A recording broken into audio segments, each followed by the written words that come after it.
It has been 34 years since this little girl's body was found by a jogger in a wheat field after she was lured to a shopping center and abducted.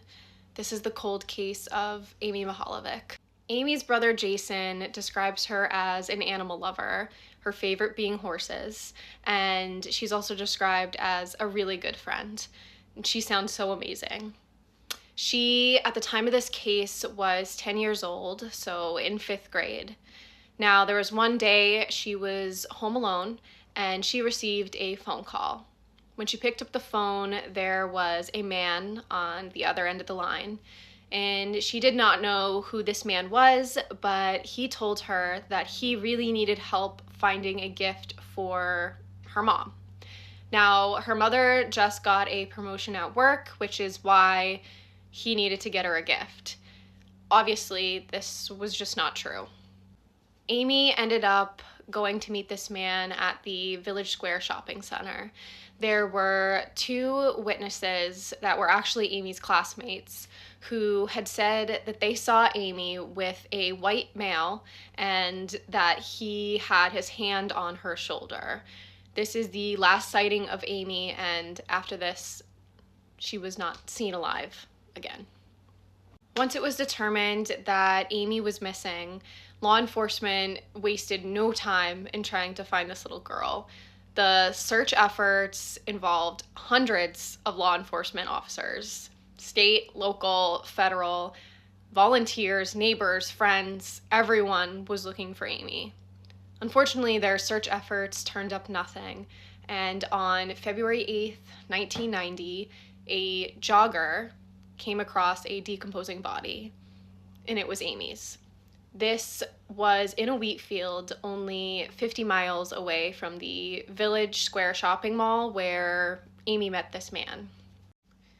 Amy's cause of death was a stab wound to the left side of her neck, and when investigators got to the crime scene, they found 300 yards away from her body a green curtain. They focused a lot on this green curtain during their investigation because they pulled DNA from it.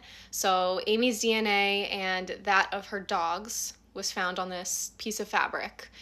The other reason they were honing in so much on this curtain was because it was determined that it wasn't originally a curtain, so it was a little more unique than just something you can buy anywhere. It could have been a quilt that was turned into it, and they determined this by, I think, the spacing and where you loop the curtain through the rod. Either way, they thought that her body was wrapped in that. And one of the other things that they determined was she had two earrings missing. She was wearing turquoise earrings that were shaped like horses, and her ankle length leather boots were also missing. Now, they believe that these items were taken from her as trophies.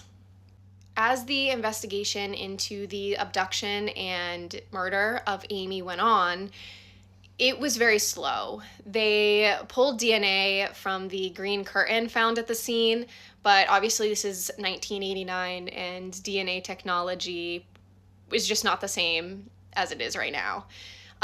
They also heavily relied on the composite sketch that was created of the suspect. Now, there were two theories that police were working off of.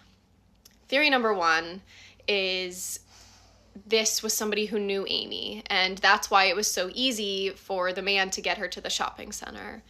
Theory number two came about when it was determined that there were two other young girls that received calls very similar to the one that Amy received. So they thought that the suspect could have been calling different girls and grooming them and just waiting for somebody to basically agree. And unfortunately, that was Amy. Amy's case is still being investigated today, and investigators hope that the DNA pulled from the scene is going to uncover everything. Now, I have seen an interview where an investigator says that this really is a ticking time bomb, basically.